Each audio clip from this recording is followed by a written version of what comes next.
Hello and welcome to Mind Shifters Radio. I'm Tim Hayes. I'm your host for the first hour. And today is Tuesday, August 12th, 2025. As always, we're grateful to everyone who's joining us here today, whether you're listening live or through the archives, as we spend another couple of hours teaching and supporting people in using some of the most powerful, effective, efficient, and accessible tools I've ever encountered. These tools are absolutely free on the website at whyagain.org. If you go to that website and click on the two words that say Start Here in the upper left-hand corner, it will take you to a page where you can download and read Chapter 24 of Dr. Michael Ryce's book. His book is titled, Why Is This Happening to Me Again? And that chapter of the book contains a narrative description and explanation of the primary tool in this work.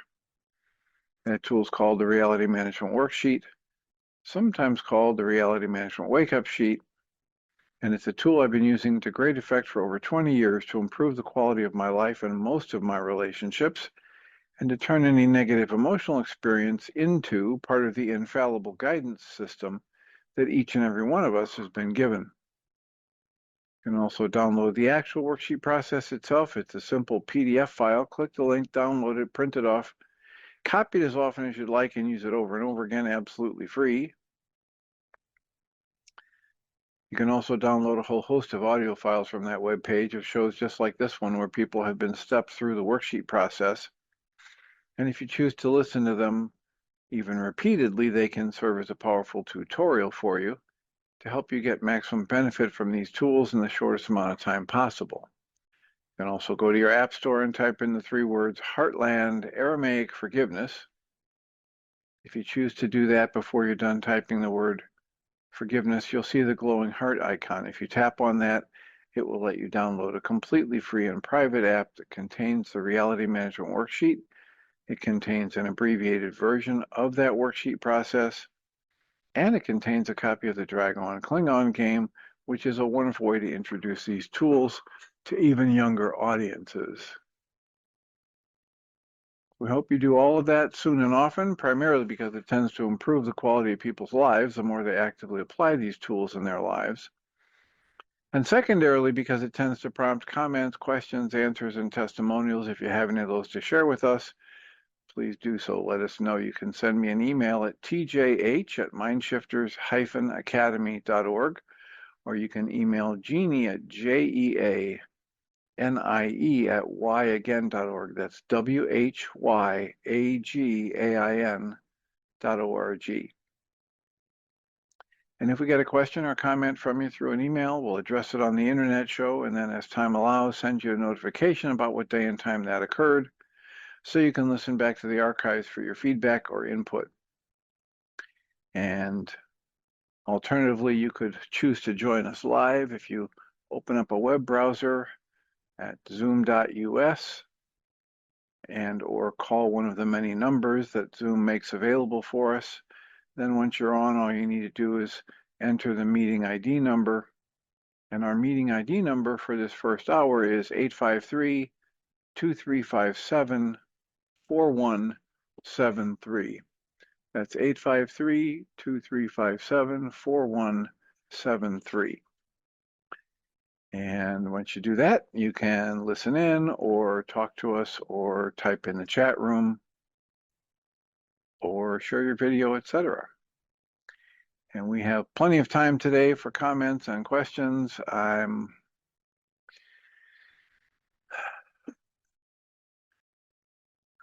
blessedly busy, just coming out of a couple sessions and looking for direction. We were hopeful that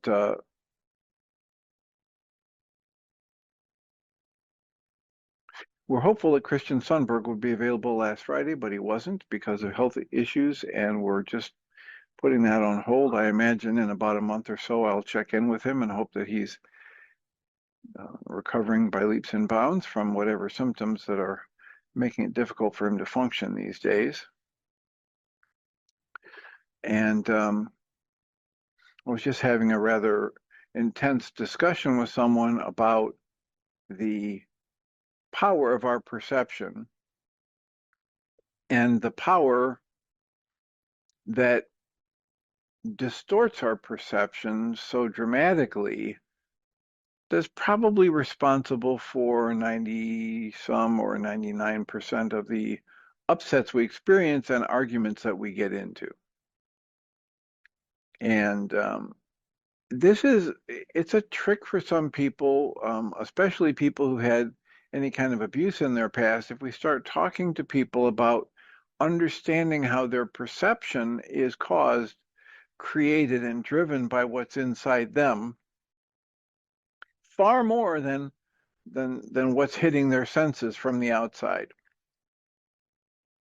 And if we start to get people to look at that, if they're coming from a calm place and they're not very triggered, they might agree, they might notice, they might say, oh, I see what you're saying. Oh, that's very helpful. But if they get to any kind of a triggered place, one of the most common things I get from people is, you're trying to tell me that I didn't hear what I heard or see what I saw. You're trying to tell me to disbelieve my own perceptions. And that's a stuck point to be in there. That's because my hope is that I will help people question their perception and what they're making it mean, not so much that they start to doubt their own ability to perceive. I want people to turn inside, trust their inner guidance, grow in their ability to trust their perception, and understand that every meaning they create and attribute to something is completely their own creation. And that not everybody would see those things the same way. One of the stunning examples we've talked about here before, they've had this internet buzz around a dress and tell me, is this dress gold or black or blue or whatever? And all kinds of people chime in and they have all of these very, very spirited arguments and discussions about what's the actual color of the dress. And the essence of what we're teaching is it's manifested here in that little discussion or in that interaction around perception, because there isn't an absolute answer to that. Because what shows up in a person's mind is far more based on what's already in that person's mind than it's based on any outward objective reality. So we had a situation where my sons were going to be teaching us as adults, they were in their 30s, and they were going to be teaching us the game called Magic the Gathering. It's a role-playing card game kind of thing. And as they were explaining the game to my brother and I, they kept talking about the red cards. And see, this is a red card, and so this, and the card they pointed to has a little emblem in the corner, a little icon in the corner that's circular. And inside the circle, there's some kind of a design or drawing. So there's a background color on the circle, and then some kind of a design in the circle, an image of something in the circle. As they said, the red card, the red card, the red card, and they pointed to this card sitting right in front of me, they were pointing to a card that to my eyes said, this is a yellow circle. Now there's red on the borders of the card, but the circle, the thing that they were using to identify it as red, shows up as a very clear yellow color in my eye, in my brain. Now, as you might imagine, this prompted the same kind of back and forth that we had over and over again on the internet when people were saying, what is this dress? Is it black? Is it blue? Is it gold? Etc. It got so animated at one point, my younger son said, Dad, I don't want to offend you or anything, but please sit down here and take this colorblind test that you can find on the internet. So I took the test, and sure enough, I'm not colorblind. I don't have any aspect of colorblind. And yet, that card in their game shows up in my brain as yellow, where it shows up in most everybody else's as red. Now, just imagine that I have a history with that particular shade or color of yellow that's highly traumatic. And so that vibration of what it's setting off in my mind is very real, powerful. I feel it. I feel the upset. I feel the trauma energy. And I'm absolutely convinced it's happening because that card is yellow. And yet 5 or 6 other people, not people who are trying to kid me or fool around with me or get something over on me or, hoodwink me in any way. These are just people that I trust and respect, and they're all looking at the same card and saying that shows up as red in my mind. Well, if you just extrapolate out from this and you realize that that kind of thing is happening all day, every day, all the time, in every interaction with every person, you have no idea how you're showing up in the mind of another person. You don't even realize how much you're coloring the image, the perception, the reaction that you're experiencing when you watch or see or interact with another person. We are not taught about how our attraction to another person or a thing is completely contained within us, and it has almost nothing to do with how the other person actually appears.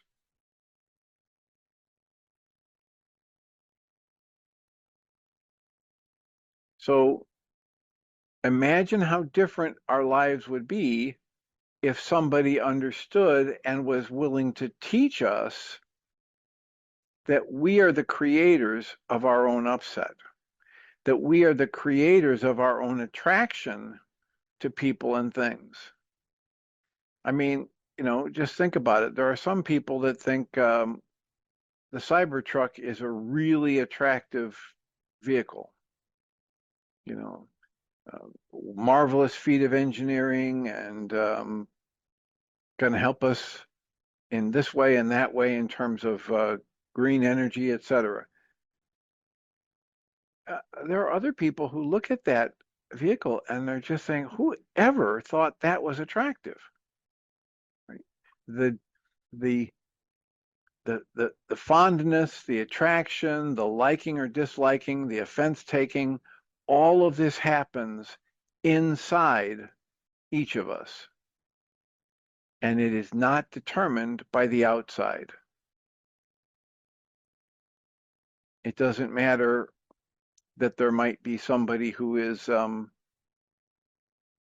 by societal standards, so attractive that they've gotten a very lucrative modeling job. It doesn't matter.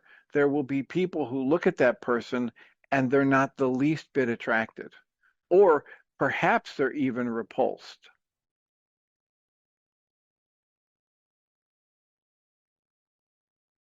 Just try to let that in. When you're attracted to somebody, when you meet them and you fall in love, and most of us who are of a certain age, 18 or 25 or 30, most of us have had the experience of being attracted to somebody, and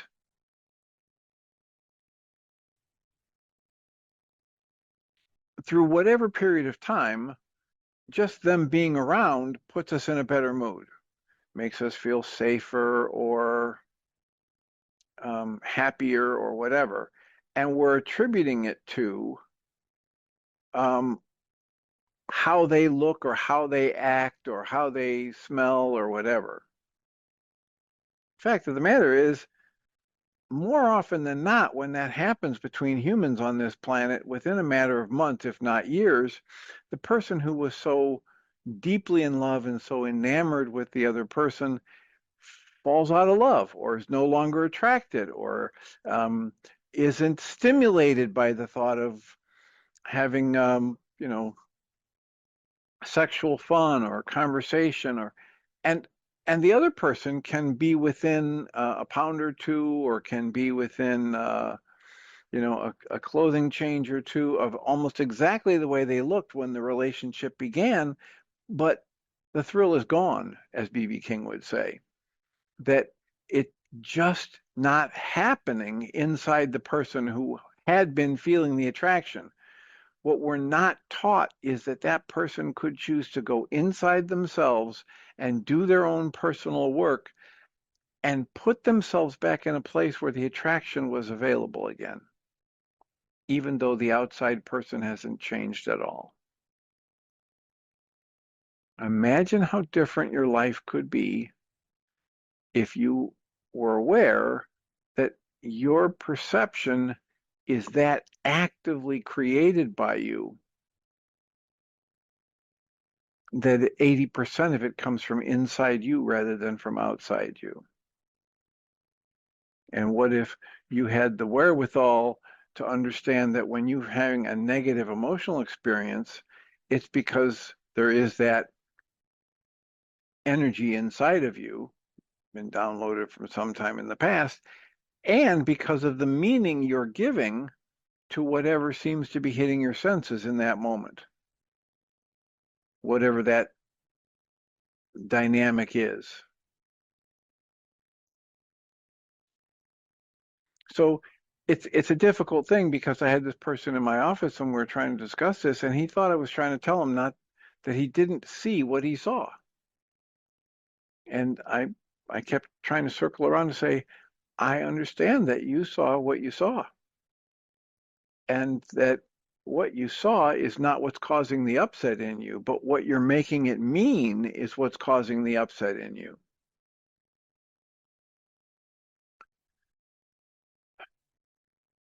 It's a tricky point. It's a critical point. It's an important point. I work with so many people who've been told throughout their lives from one set of abusive interactions to another that they're wrong, that they can't trust their perception, that they're interpreting things the wrong way, that that never happened, that they're overreacting, etc. I work with a lot of people who come from those messages, and it's even harder to get them to understand this dynamic about perception because they're so defensive about any hint that they may be told that they're not perceiving reality. They're not perceiving actuality accurately. And because they're so defensive about that, as soon as they think they're being told that their perception is off or that they can't trust their own judgment, they get so agitated that then they can't even explore it for themselves to find the truth of it.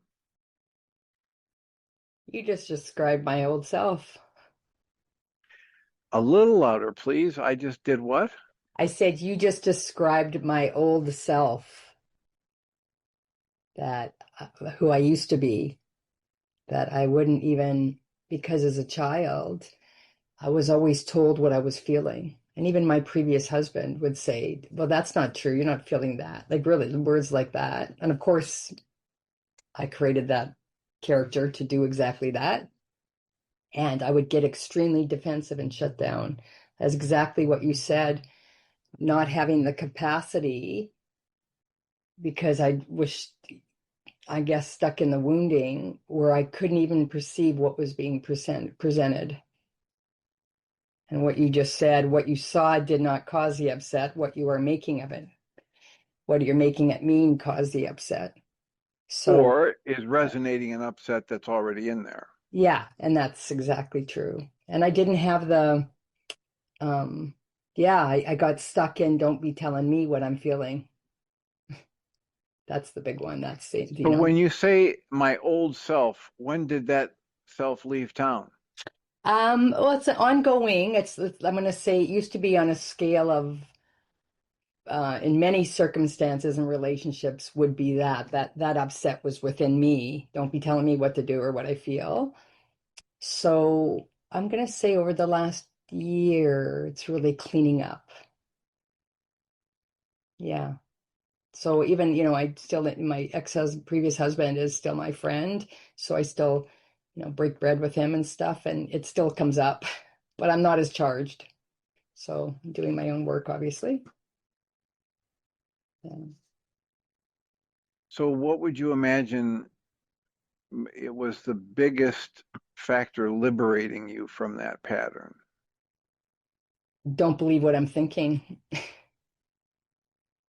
And what he's saying has nothing to do with me and how he's showing up. Don't, as not Dr.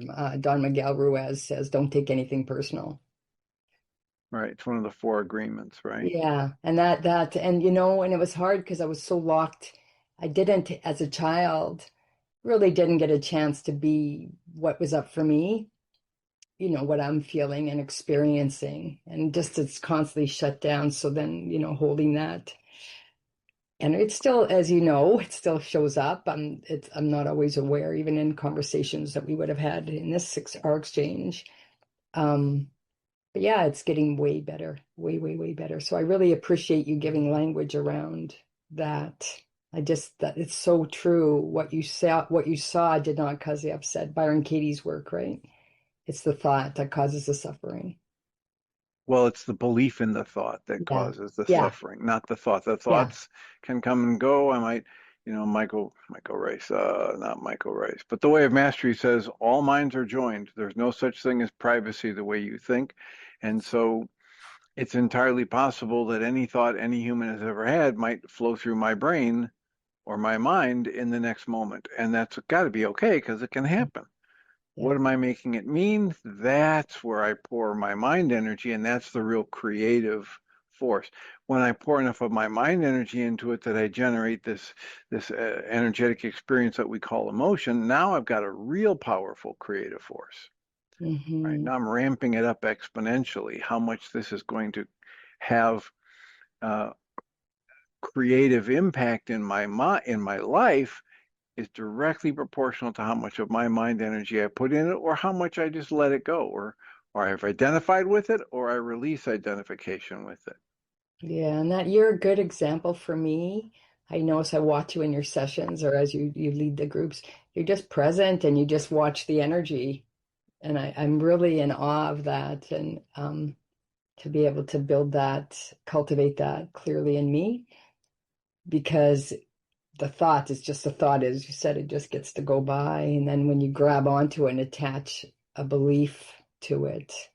And I loved what you said. I keep going back there because it did something in my mind when you said you're so very serious about the thoughts you tell yourself, or you said it a little different. But that, yeah, The idea that you take yourself so seriously. yeah, and what I believe about the thoughts, I'm telling myself that's the thing. So I'm moving into observation now because of that. You help me see that it unlocks something. So I'm just, yeah, I see the humor in it now. So yeah, and so now I get to build those brain cells. And I just love what you said today because it really is for all of us. And I realize the thoughts I'm telling myself about what's going on in whatever experience may or may not be accurate. And just to let it unfold and see what's showing rather than me telling it what's showing, because a lot of the story I'm telling is based on my programming from the past. And it's not really allowing what's wanting to be revealed. And I notice you do that really well. I watch you, like that in my observation of you, I see how you just see what unfolds in the moment rather than pulling a story from the database of the old patterning. So, yeah, I just wanted to say that. Well, I'm glad that that's working well for you, that you're finding that useful enough that you might want to emulate it. Yeah. The thing that comes to mind here is the idea of how kind of like an extrapolation away from the taking yourself seriously. Mhm. What I have so many people who don't even follow this well when I say, what are you making this situation mean? Do I need to defend myself if somebody calls me a bad name? Well, if I give that interaction a certain meaning, then absolutely. Not only um, I need to defend myself, I might need to do something that goes against um, my stated values, right? I might need to punch somebody because that's just what you have to happen. If you see this and this happens and it all just makes perfect sense. Didn't you see what they did? Of course I went over and punched him in the face. And so I want in my work to grow. I want to become more aware of what that process is in me, the earliest warning signs of irritation or upset. And I want to devote more of my mind energy throughout the day. And I start my days most times just thinking about this, putting a little bit more mind energy into the observer position Mhm. so that I'm actively practicing where I'm focusing my attention. And I want to put more weight on that early warning blip that there's any kind of tension or upset, any negativity, any judgment, what I might call a negative emotion. And as soon as that happens, I want to use that as my alarm system. And to do the opposite of what the culture teaches me. My culture teaches me that when that alarm system goes off, it means I should scan the environment to figure out who I should attack or run away from or bribe or seduce so that they change what they're doing so I don't have to feel this alarm. So my culture teaches me that when that alarm goes off, my focus should be external. And what I want to reprogram myself to is that when that alarm goes off, I turn inside. Mhm. I take the calming breath. I use it as my wake up call that says, Tim, something about either the interpretation you're giving this moment or something that's in resonance with the interpretation you're giving at this moment that's traumatic is resonating in you. Look inside.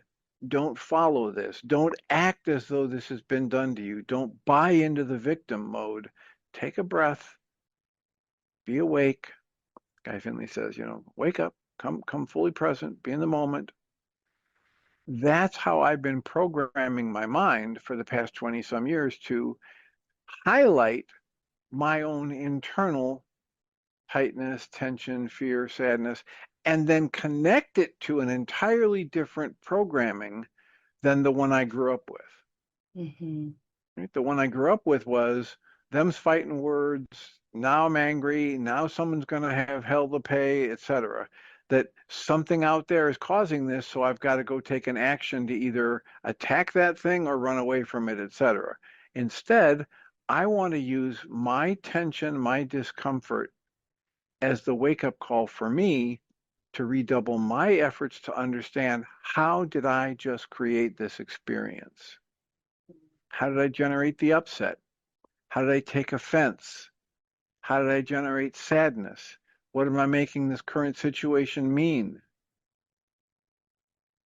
And that I'm going to look at that from that calmer space because I called a timeout because I recognized my alarm had gone off and I'm doing a calming breath and turning the focus inside.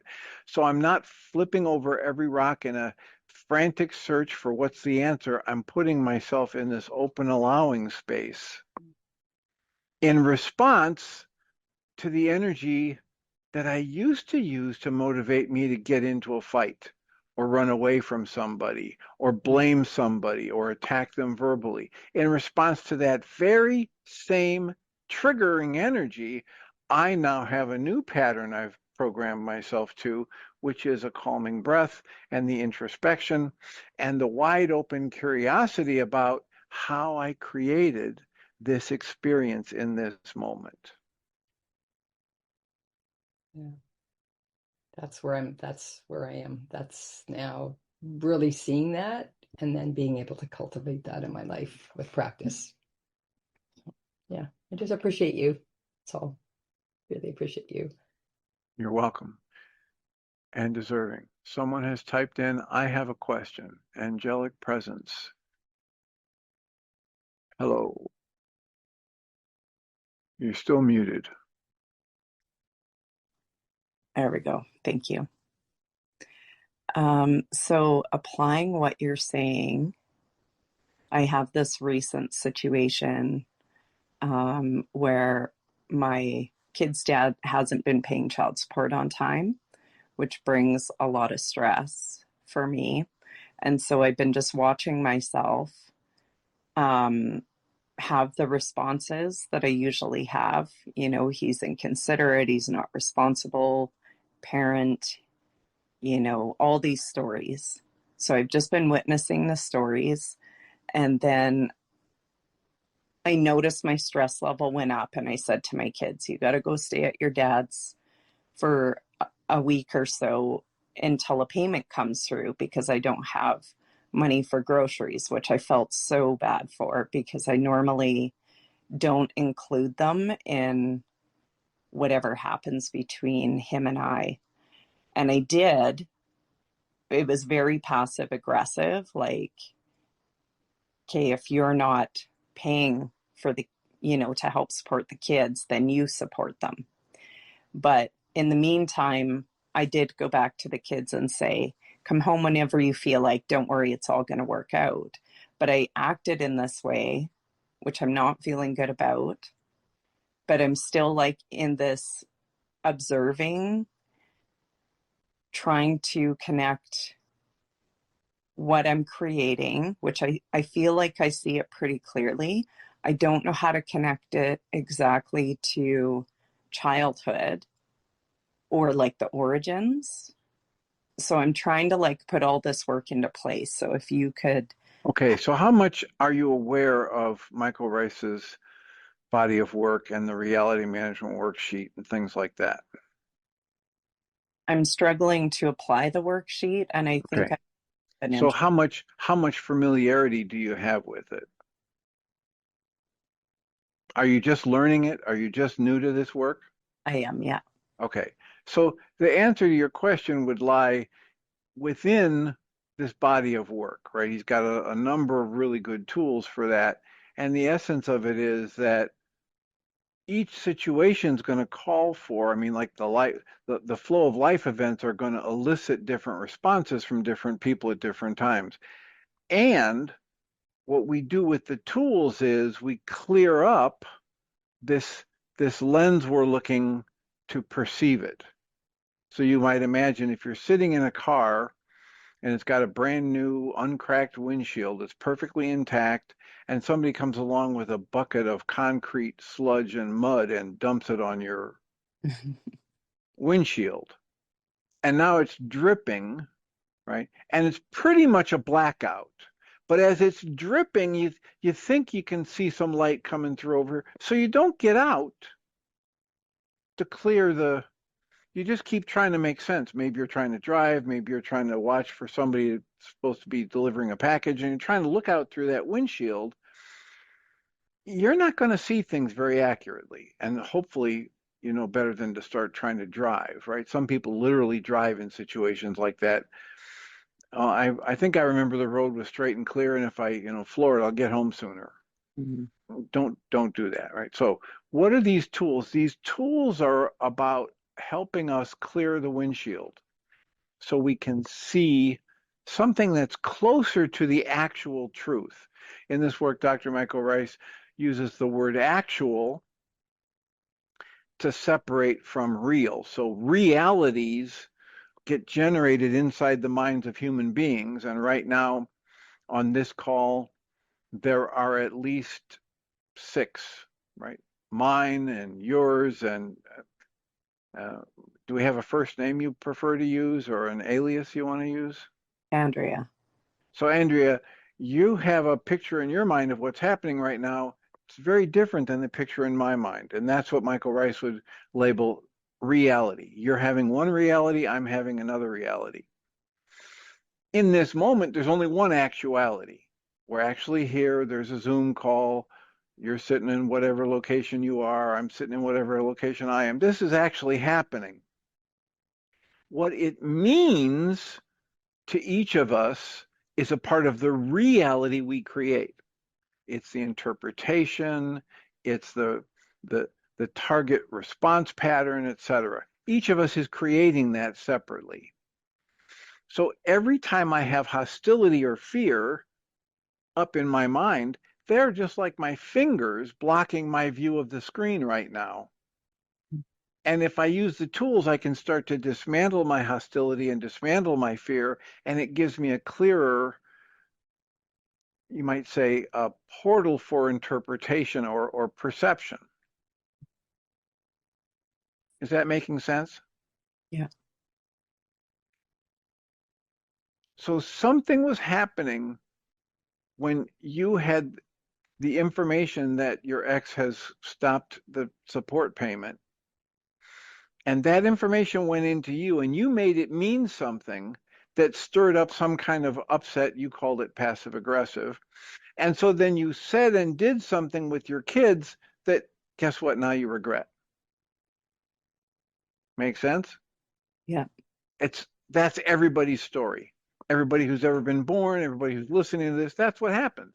Whenever I've got hostility and fear active in my mind, I'm not as able to perceive accurately as I would like to be. And so any choice I make from the hostility or fear is not likely to produce results that I'm content with or want to replicate. Andrea, right? Okay. So the thing to do is recognize that you've done this. Now you can go back right now and start doing a worksheet on this situation. It's past tense, but that doesn't matter. The energy of it is still alive in you, right? If you're thinking about how you reacted to your kids and you get a stuck feeling or an upset or a disappointment coming up, then that means it's available to you to dismantle right now. So you could use a reality management worksheet, or you could use the 4 or 5 step mental short version that's available on the mindshiftersacademy.org website on the page labeled educational materials. Mm-hmm. And you can get access to in a way that you will not be able to figure it out. Right? You don't want to use your conscious logical mind to try and turn over every possibility and rock and read books on theories about personalities and relationship and communication. That's not going to do it. Once the upset is up, what we want to do is pick up a tool, whether it's Ho'oponopono or the EFT tapping or the Sedona release method or Michael Rice's Reality Management Worksheet or Diederik Wolzak's 6-step worksheet or Byron Katie's. What you want to pick up a tool and turn the focus inside yourself and dismantle the upset Mm-hmm. before you decide what's next. But the dismantling of the upset comes when you take what your mind is doing at a conscious level and put it on the shelf and then ask to be shown something else. Invite insight, intuition, or inspiration. That's how you're going to start to see the connection to your past Okay. or your other traumas. You're not going to think your way to it. Michael Rice calls that, I'm going to figure it out. He calls that the number one pseudo solution, right? The false solution of the non-being mind. I'm going to figure this out. Mm-hmm. And that's why in every worksheet and the forgiveness pattern itself, we spend so much time reciting things like, I cancel my need to be right. I cancel my need for anyone or anything to change, including myself. I specifically cancel my goal in this moment.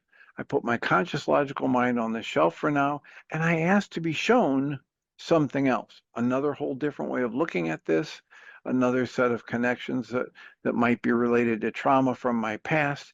When I put myself in that open, allowing space where I'm asking over and over again, then I'm clearing the way for this stuff to bubble up.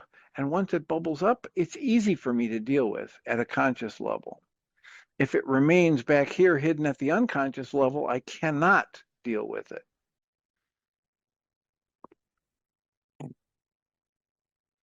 Is that making sense?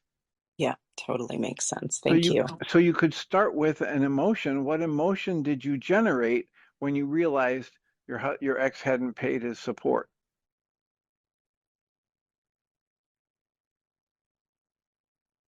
So tell you that now or on the Yeah, just worksheet? pick an emotion. Like betrayal. Okay, so the thought is you were betrayed. What emotion do you generate when you think you've been betrayed? Angry. Okay, so there's your anger, right? This is step one of the four-step mental short version. So I have the emotion of anger. What thought are you using to generate the anger? That he doesn't care about our situation here. Okay, that's a thought, and you might use it to generate anger. I was detecting something I would call more sadness in your tone as you said that. It might be anger. It Okay. might be that there's a different thought that's generating anger. What's another try at a thought that you might have had when you realized he hadn't paid the support that might generate anger? Um,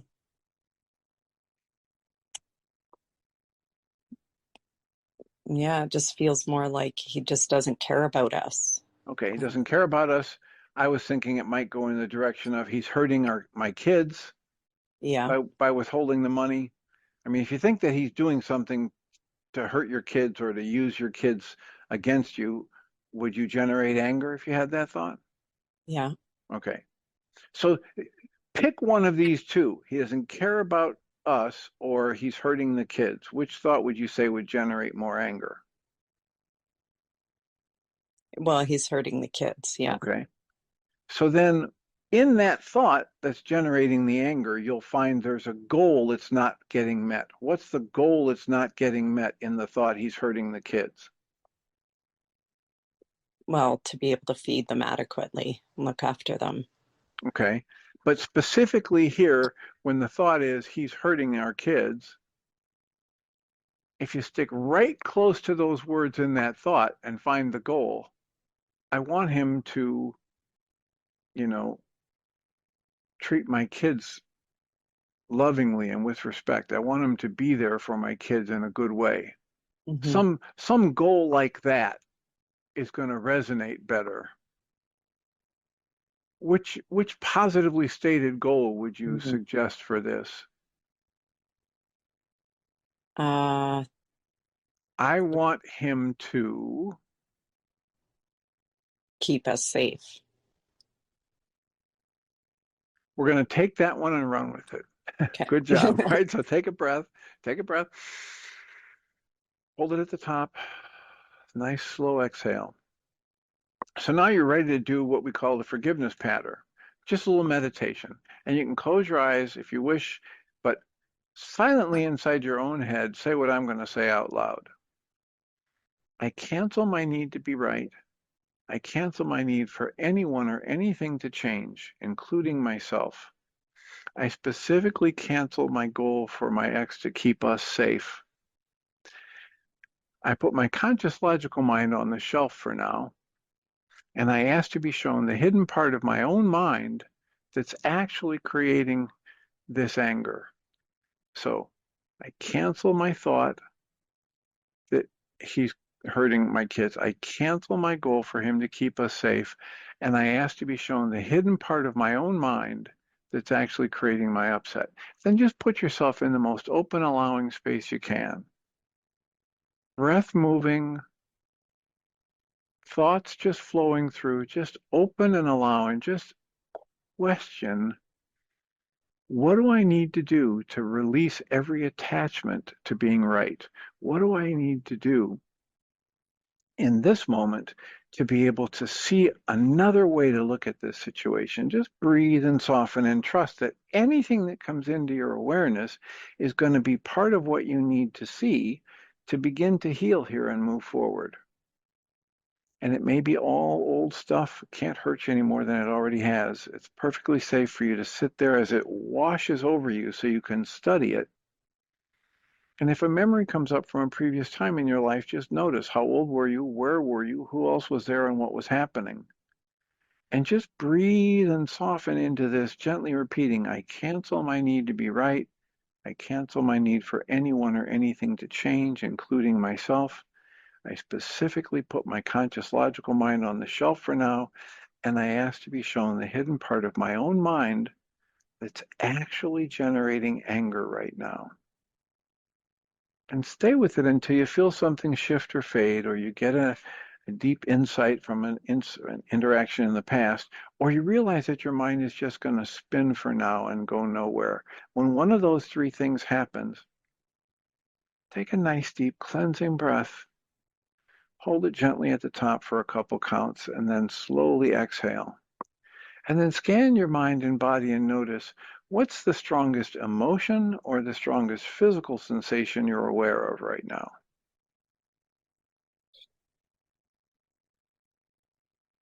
It feels like a bit of nausea.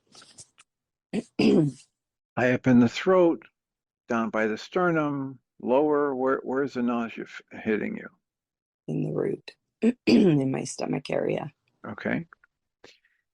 And what emotion would you be aware of at the time there's that mild nausea? It just feels chaotic and powerless. Okay, so the thought is you're powerless. When you have a thought you're powerless, what emotion are you aware of? It kind of splits into like fight, Okay, but so also there might be like, some anger, there might be some confusion, mhm. right? There might be some fear. Okay, so those are notes you can make for other worksheets you could do. Did something bubble up in that release? Did you see something from a previous relationship or an earlier time in your life? Yeah, I actually could see being super small and my mom really struggling financially and with money around, with money, period, but around my dad and how she actually took it out on us. Okay, so I would strongly recommend that you keep your breath moving and you let yourself make some notes in the very near future about this memory, Okay. because there'd be a whole series of worksheets you could do. Or have you ever engaged the EFT tapping work? No, just been introduced. Yeah. Okay, that's another good thing. You can go to YouTube and type in Brad Yates and how to tap, and then you're off and running. Because then, after you listen to that 5-7 minute interview or his tapping how to tap video, then you can type in Brad Yates anger, Brad Yates fear, Brad Yates money problems, Brad Yates ex-husband, whatever, and there'll be a list of videos. It's an amazing resource, and he's real solid and he's real consistent, so you can spill off some of that negative energy before you go back to do some more worksheets. Okay. And then the last step in that 5-step mental short version is now just take a moment and think about some of the happiest, safest, strongest, most joyful memories of your life, recent or distant past. And think about a loving memory and breathe into it until you actually feel a shift in your heart space away from this anger that you were generating for that worksheet. Breathe into it until you feel a shift towards a loving, safe, happy, joyful energy in your heart space.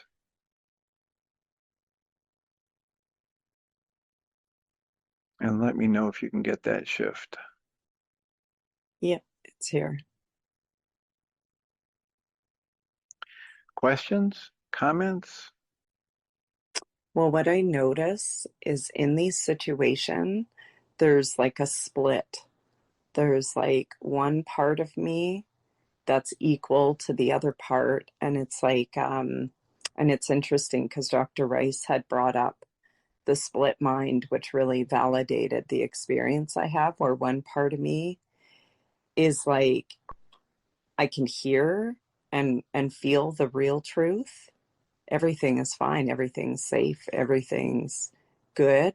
And while simultaneously, this other part of me is experiencing fear and these type of upsets, as you're calling them. And it's always like this, I have a big access to choice, but it's also conflicting to have those split minds, and I'm not sure why it's there. Or I watched the videos he recommended on the split mind, and it talked a lot about stepping into my use of will and consistency with staying in alignment. So that's all I've been focusing on.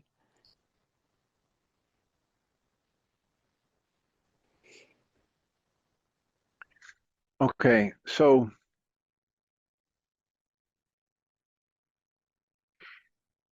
different people call it different things. You can call it the split mind. You can call it multiple personality disorder. You can call it parts or parts work.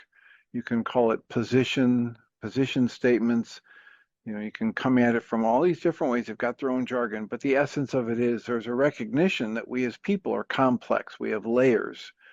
We have parts of us that are, you know, can get activated from the past. This is what Michael Rice's tool, the 3 early memories of conflict, is exploiting. The idea that we really do have within us in any given moment younger versions of ourselves, are like worldview, and they've been compartmentalized. So I might have a 14-year-old version of myself that never learned that he didn't cost his family their new house. He absolutely believes that he cost his family their new house, and he's traumatized and he's shamed, and he hardly ever peeks his nose out of that little compartment he has back in my mind, back over there somewhere. So I think it's over here to the right, about 3 blocks back, and floating there in midair somewhere. How can that be? Doesn't that if you start to describe it, doesn't it sound like I'm crazy? Well, yeah, except that this is just the way it is, right? Any one of us can have multiple worldviews, and within any given worldview, I'll try and make sense of it, and I'll actively work to make sense of it at that conscious level. But I can have an infinite number of worldviews back here that conflict dramatically with what's in this worldview. All I have to do is make sure that only one of them comes out into consciousness at a time, and they flip back and forth, sometimes moment to moment. But within a worldview, I'm going to make it make sense, and yet I might have dozens of worldviews that make this seem silly.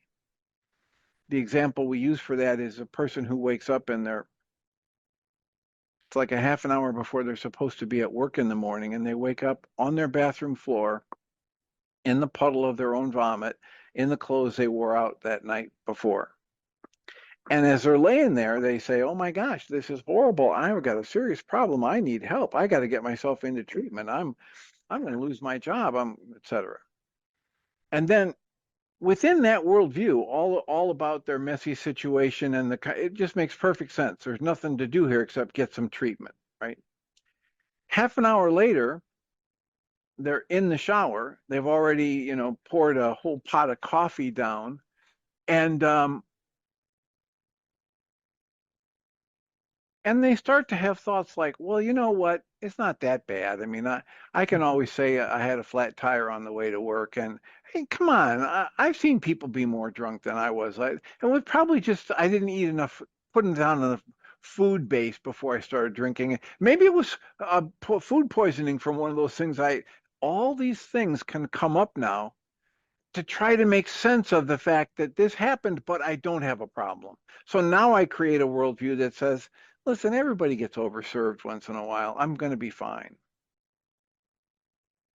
And the whole thing about you have serious problems, you better get into treatment because your life is unraveling is completely inaccessible. It's back here in the unconscious. And the worldview I have now says, come on, don't overreact. You don't need treatment. You do need some of those caffeine pills before you get to work, or whatever energy drink you want to be, So this is just another way to talk about it that helps you understand how we might have so many things, like you're talking about the split mind, but it's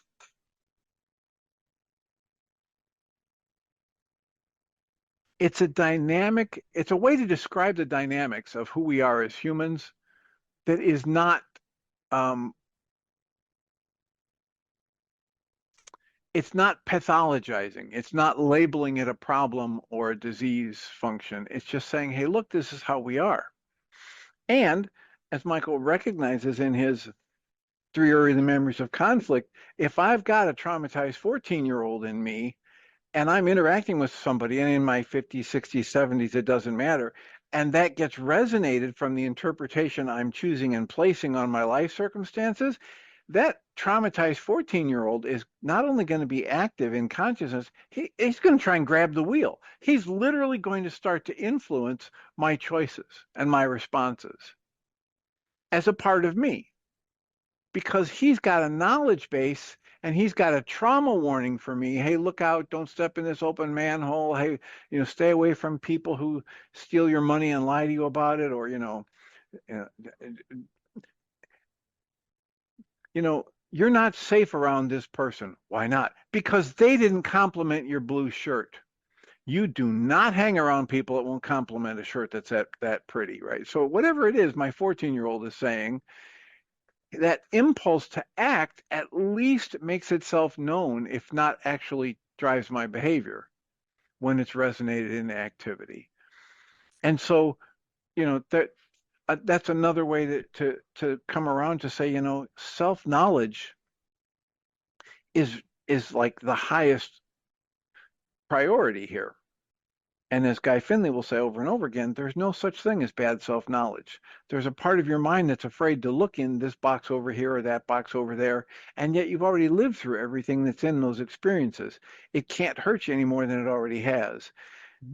The only thing you're truly fearing right now is the aspect of fear that you've churned up. But everything you've already lived through, everything you've already experienced is perfectly safe for you to know and be consciously aware of. Is another set of his talks. Michael Ryce says that he believes that the unconscious mind is not the natural, healthy state for a human mind, that the human mind was designed to be wide awake and open and conscious, but that because of our errors in thought, we run from things that we don't need to run from. We give negative meanings to things we don't need to give negative meanings to. We create the vast majority of our mental and emotional upset and suffering by judging things and by comparing things. Guy Finley says, your negative mental and emotional experiences, the vast majority of them are the bitter fruit of a comparative life. As soon as you start comparing yourself to somebody else, somebody else who's got an ex, who's got kids, and the ex pays support, do you think they would respond exactly the same way you did? No, they'd handle it better. Oh, there's the comparison. So now I'm gearing myself up to feel more pain because I didn't do it as well as Bethany. So it's perfectly okay for you to know and remember everything that's happened in your life. There's no such thing as bad self-knowledge. And you're not going to uncover the knowledge you need unless you get these tools and start practicing them. So you start thinking in this template and you can do it on the fly. You can be in the middle of the grocery store and a thought comes to your mind that resonates with some upset, and you can just do that quick version of what we just did without quite as long a release on the I cancel my need to be right and I cancel my need for anyone or anything else to change. And you can start shifting your energy away from the negative over to the positive and the clearer perception day in and day out, which is what we're recommending for people. And then the choices you make, they're just going to start revealing consequences that you prefer. And then you're going to start seeing yourself more accurately as the creator of your life experience rather than the victim of it. Is this making sense? Total sense. Thank you. All right. You're very welcome and deserving. I just looked up and realized we've come all the way to the end of our hour. So thank you, Andrea, for a comment and question. Where are you located, Andrea? Where are you calling in from? I'm in Prince George with Susan. Okay. All right. Wonderful. Well, thank you so much for being here. I'll remind us all that we come from love. We're made of the stuff we call love. We actually are love, and everything else is false. This is a Tuesday. There will be a support group tonight. Go to Mindshare.